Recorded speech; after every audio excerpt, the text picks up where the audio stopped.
The inflation is hitting everyone pretty hard, and pretty much everyone has had to cut back somewhere. Maybe you're going out to eat way less, if at all. Maybe you're painting your nails at home instead of going to a salon. Or maybe you've canceled your vacation plans and decided to have a staycation instead. But there's one industry that's practically recession-proof, and it might not be what you think. It's the pet industry. We will never stop needing our daily doses of serotonin when our furry, loved ones greet us at the door at the end of a long day to tell us everything's going to be all right. The pet franchise market is expanding despite the rough economy, and it's predicted to reach $42 billion in a couple years, and that's up from $30 billion in 2020. Pet ownership itself is at a record high, and honestly, it's not too difficult to see why. First, there of course are the pandemic pets. According to a Forbes survey, 78% of pet owners acquired pets during the pandemic. And I know that's kind of funky wording. This might mean that if you had a pet already, you got another. Or perhaps you didn't have one, but because we were all locked inside, you decided to go for it. Either way, the end result is the same. Many pets were purchased or rescued in recent years, and a lot more money is being spent on them. And it's not just cats and dogs either, but it's more birds, rabbits, hamsters, lizards, guinea pigs, and fish are all worming their way into our hearts and homes. Other sources, like Pet Product News, say that even if the pandemic pet data may remain a bit controversial or fuzzy, so to speak, there's no denying the trauma that had us all holding our furry friends closer. With all that's happened in the US in recent years, many Americans have found comfort in animals. A cuddle with the sweetest boy or girl can do a world of good. According to the NCBI, they say it mitigates the effects of extreme stress and social isolation. Studies have shown that dog owners were, on average, more able to cope with emotional stressors and maintain physical activity better than non-dog owners during the pandemic. Plain and simple, pets make people better. Plus, with YouTube and TikTok completely inundated with animal rescue videos, who can watch that and not want to go out there and find yourself an adorable puppy or kitten in need of a warm bed and some snuggles? And yes, before anyone says anything, it's true that a lot of these rescue videos are also fake, but that's an entirely separate issue in of itself. But seriously, there is something to the idea that when we're lonely and depressed, putting our energy into saving an animal in need can help make us feel better, and of course it makes the animal better too. It's why that cliche phrase exists in the first place, who saved who. However, as much as you may care for, adore, and love your pet, the pet industry itself doesn't actually feel the same. You'd think that of all industries out there, this one may just be a hair more in touch, more wholesome, but that unfortunately isn't the case. Many pet stores, and certainly the pet industry just as a whole, doesn't care about Snowball's well-being or which food is best for your floof. They care about your wallet and how much you're willing to spend. There are exceptions to every rule, obviously, but there's no denying that this corruption runs deep. So hold on to your fuzzy or scaly loved ones a bit closer, because today's episode of Corporate Casket is one bumpy ride. And if you love this content and want even more of it, make sure to check out the Patreon, patreon.com/iilluminaughtii. There you can get your hands on extra episodes, ad-free episodes, all sorts of bonus content, live chats, and more. So go ahead and check it out at patreon.com/iilluminaughtii.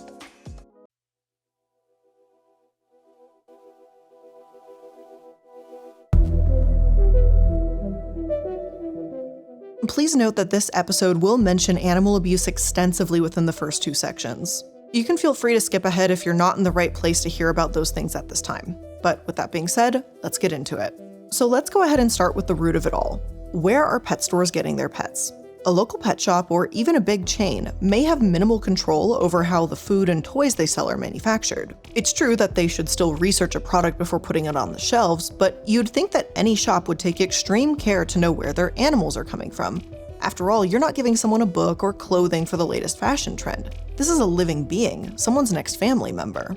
But unfortunately, even that, I guess, is a little too much to ask for. If you get a dog from a pet store, chances are you got it from a puppy mill. A responsible breeder typically won't sell to a pet store in the first place because they want to ensure that the puppy they're selling to goes to a good home. These mills typically do not care, they're just mass-producing dogs for profit with little care for their physical or mental well-being. And sure, you might be groaning, but Blair, I already knew that.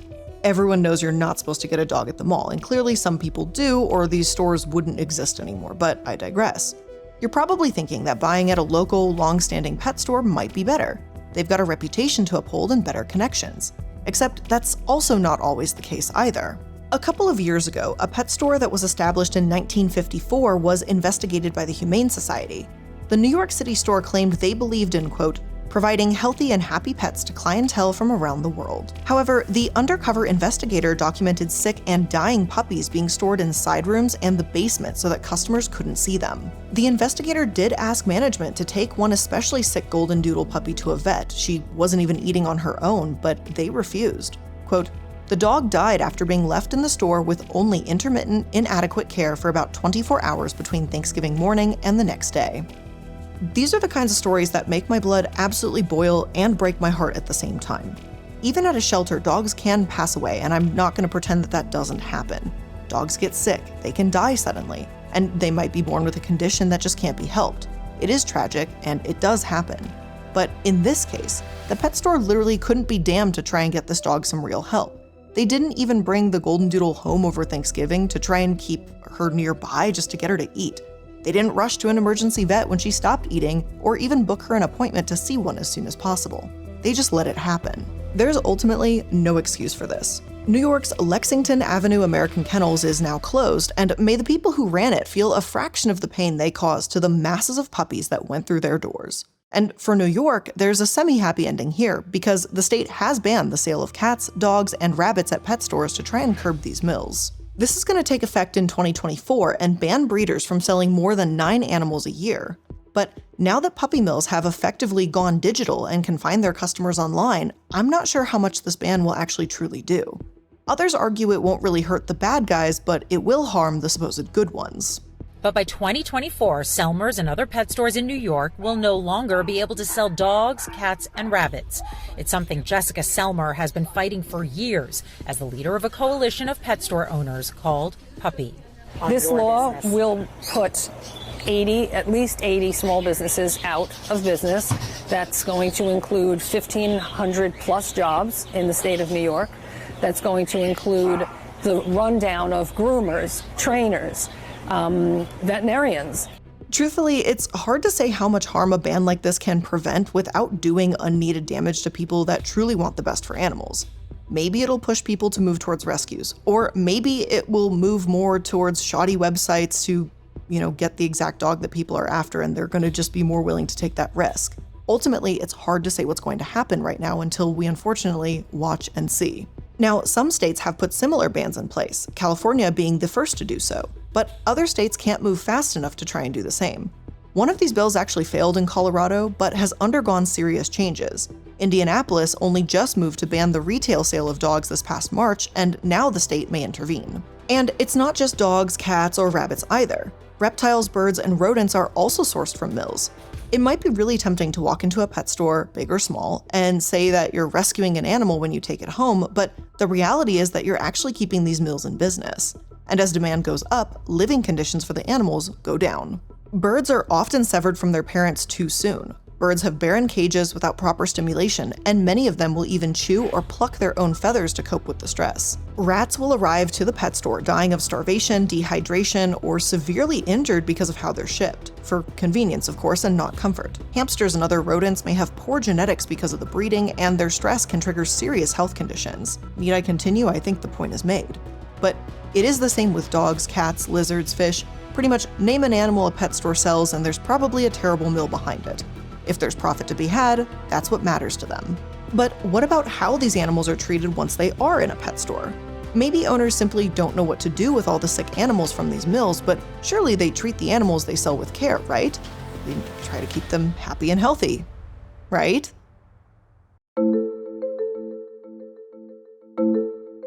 While you'd hope that these dogs are being looked over and regulations are in place to protect them, that's not the case, at least not most of the time. Pet stores may say they're USDA licensed, but the standards to actually get said license are literally on the floor. Oh, and if the USDA guidelines are broken, they might just turn the other cheek anyway.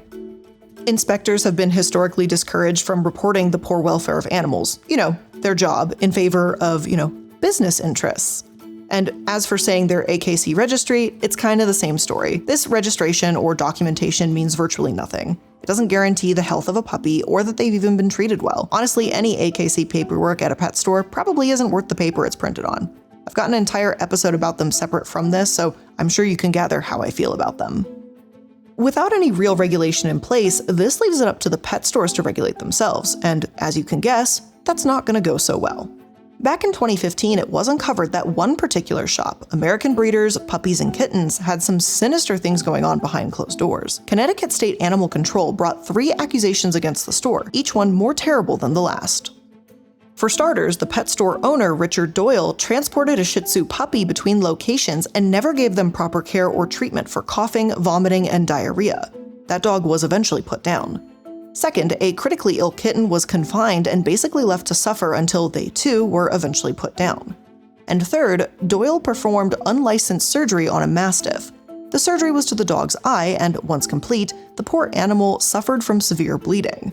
I guess Doyle ultimately did not care if he saved a few dollars from a trip to the vet, though.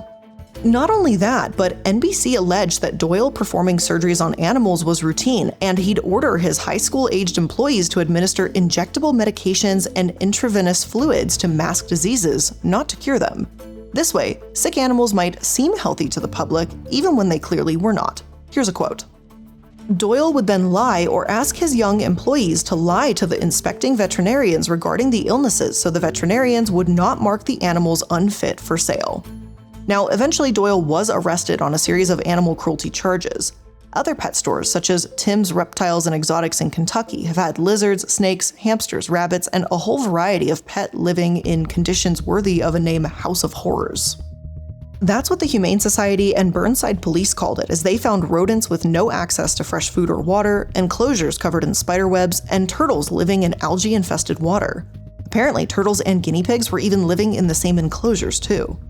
And my question here is, why become a pet owner when you literally just want to torture animals? That's all Doyle and this owner, Tim Lorraine, really have done here. You'd hope that the owner of a local pet shop would show that they care more about animals than a massive chain, not less. And no, of course, not every small town pet store is like this. There are many that are incredible and do their best to source their animals ethically, provide basic care information, and, treat their sick animals. However, knowing which stores are ethical and hoping that regulators are holding them to high standards seems almost impossible. Another issue that I've found is knowing where to source your information about this in the first place. Throughout my research, PETA cropped up time and time again. And the thing is, while they may be right about certain pet stores being unethical, it's really hard to take them seriously after their damaging ad campaigns and glorified kill shelters. According to the San Diego Union Tribune, PETA believes that the popular chain Petco doesn't deserve the Animal Humane Certified Seal of Approval. They added that in 2019, a dozen Petco stores were cited for more than 80 violations of the Pet Animal Care Facilities Act. And this was just in Colorado alone. Cages were filthy, belated vet care led to animal deaths, and there were excessive amounts of dead fish in tanks and inadequate temperatures in exotic reptile enclosures. The Tribune added, quote, "According to PETA, there are conflicts of interest between Petco and American Humane. The retailer's nonprofit organization, Petco Love, is a sponsor of American Humane's award show and announced a $30,000 grant to the organization's sanctuary last month. American Humane's chief veterinary officer was previously Petco's vice president of veterinarian medicine." Now, if this is true, that Petco didn't deserve the humane title and that their managers have pled guilty to animal cruelty, then it would be horrible. But that's the catch. I have to add the "if this is true" and "alleged" label to pretty much everything and anything PETA says, because they simply aren't a trustworthy organization. Not only do we desperately need better care in these pet stores, but the people advocating for animals have to be reputable too, so we can actually trust that the situation is serious, it is dire, and we know it's coming from people that actually give us factually accurate information. Multiple times now, whether it was in my episode about zoos, greyhound racing, or horse racing, I've seen people abusing animals fire back against PETA, saying that you can't trust what they say because PETA is a kill shelter too. And the thing is that no matter how disgusting animal abusers are, they aren't wrong about that. It is hypocritical for PETA to say any words because ultimately we need better regulations and better advocates in the space, and we don't have either. In fact, when my team and I were going over the final touches for this episode and reviewing it, one of my video editors actually spoke personally on their experience as they worked for a pet supply store, and they claimed that everything was about appearance and doing things quickly and not about pet health. At the register, customers were asked if they'd like to donate $1 to give canned animal food to the local shelter, but these canned foods were actually expired. The money was used for themselves, and the canned foods were fed to the animals at the store, effectively scamming the customer in the process. They allege that they were even reprimanded for taking care of animals that needed more help, simply because there were so many pets to look after. Water bowls were consistently filthy, and so many of them were sick and dying. When you go to a pet store, you need to look for signs of clean cages, hungry animals, dirty bowls, things that matter, those little details that really show if a pet is being cared for in that facility or not. But okay, let's move on and say that you do go to a pet store that sources their animals humanely and treats them humanely to boot. You may have found the holy grail, but unfortunately, there are still other issues with the pet industry as a whole, and that is what the hell is actually in their food products. The pet industry as a whole doesn't typically care about your animal's cage or enclosure. Let me give you a few examples. You can walk into almost any pet store and I can guarantee you that they'll probably have a Critter Trail or Living World hamster cage, something colorful, bright, plastic, and pretty compact. Almost none of these are actually acceptable for a hamster to live in. Research has shown that they need about 600 square inches of unbroken floor space minimum and a minimum of 6 inches of bedding to burrow. They can suffocate and become seriously sick from a buildup of ammonia and other terrible things in these cages, especially the ones with tubes.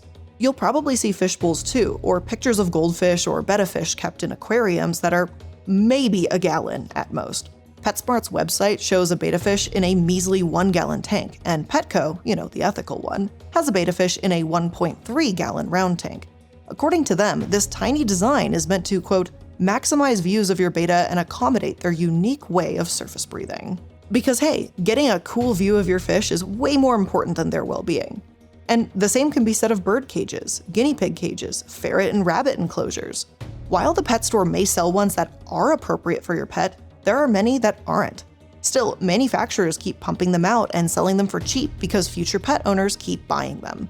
The mindset of why would the pet store sell anything if it's wrong persists, and it's a thought process we really need to break.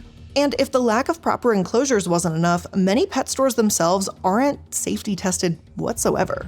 Cat litter, toys, beds, crates, grooming aids, bedding, none of it is held to any particular standard. No one is required to test these things before they put them on shelves either. Dyes and chemicals in toys and bedding aren't monitored or required to be disclosed, and pet shampoo producers aren't about to tell you if they've got dangerous chemicals or scents in them either. Truth About Pet Food states, quote, "The labels of pet shampoos are free to just make about any claim, true or not. The only exception is flea and tick shampoos or medical shampoos, which could be regulated." Now, I know this sounds maybe a bit paranoid or excessive. Like, seriously, what's the difference if you get a different kind of nesting for a mouse or hamster when they're just peeing on it or burrowing in it or something? But as silly as that sentence is about to sound, cotton fluff is dangerous.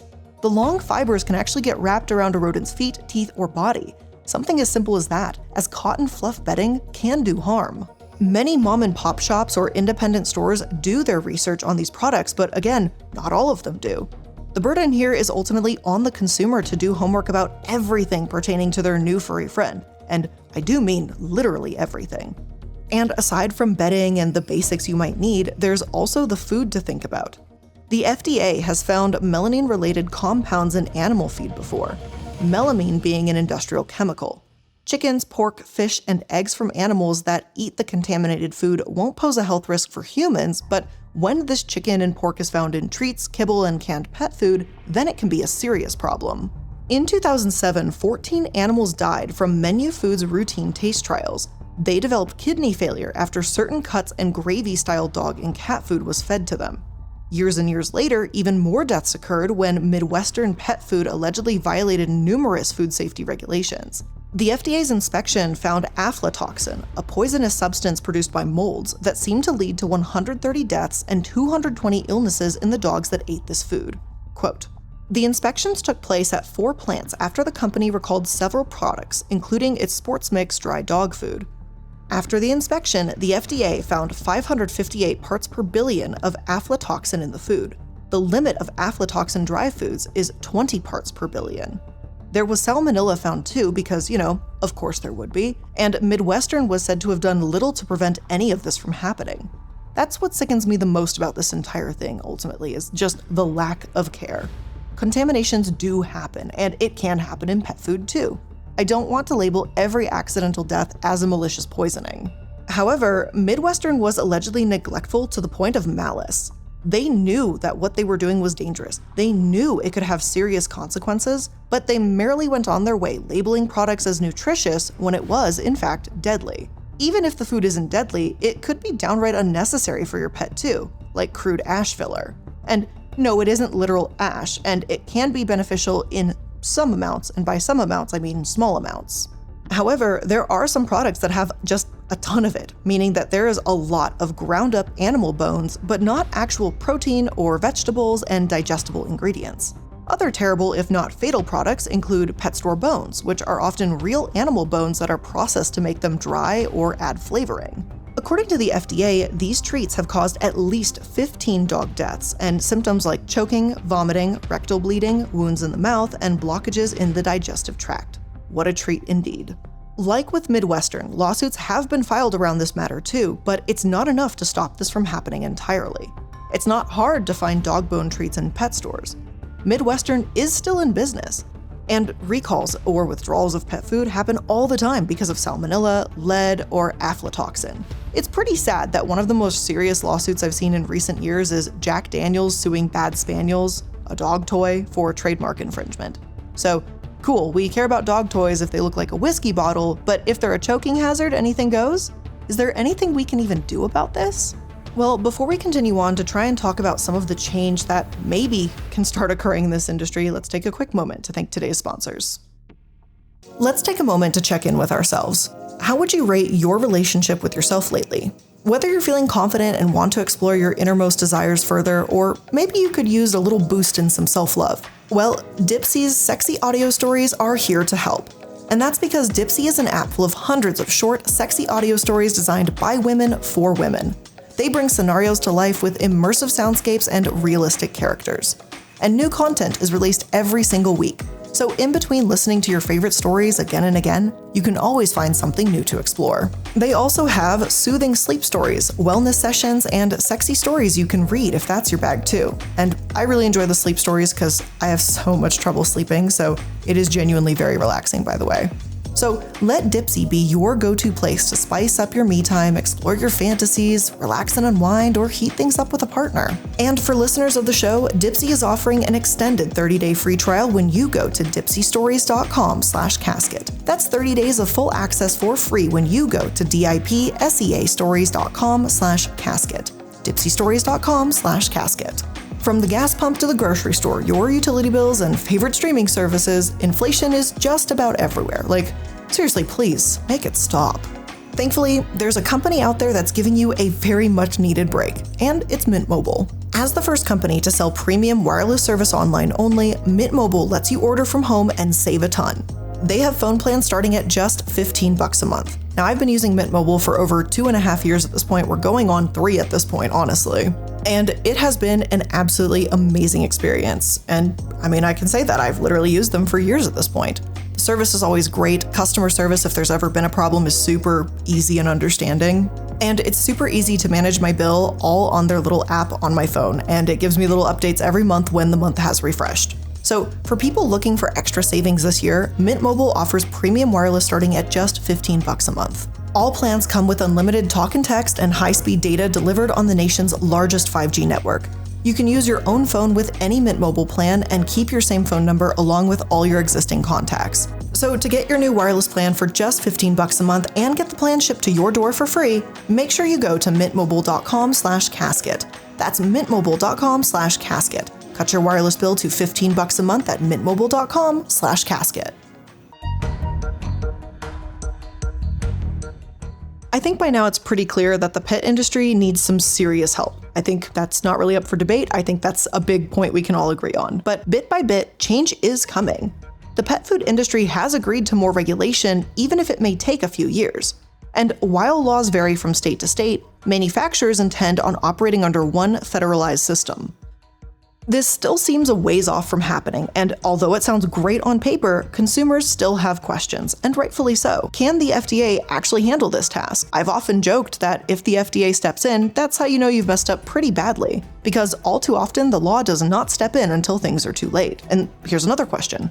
Are they actually going to enforce the labeling system, review labels itself? Or, worst of all, will this mean that pet food labels become even more misleading than they currently are with little to no supervision? And if that's the case, how will we know what we're feeding our pets at all? Then, of course, there's the matter of how animals are sold. Laws change from state to state, such as adopting laws not to sell dogs, cats, or rabbits in stores unless they're rescues, but is there any chance that this can become federally regulated too? Will a pet store owner be able to simply say, yeah, I work with a rescue and leave it at that? Could this create another dark underworld of pet trading that's even worse than the current one? Truthfully, there's no way to know right now, and that's kind of terrifying, honestly. My prediction is that as more bans are put into place, we're going to start to find out if these regulations and preventative measures have any positive or negative effects whatsoever. But in the meantime, hold your fur babies close and research them as much as you can, because again, they can't advocate for themselves. But with all of that being said, that's where we're going to end today's episode of The Corporate Casket. I hope you learned something new here today, and if you did, make sure that you're liking, following, and subscribing to stay up to date on all the latest episodes. As always, I really appreciate you spending some of your time here with me today. It does mean the world to me, and I'll see you in the next one. Bye!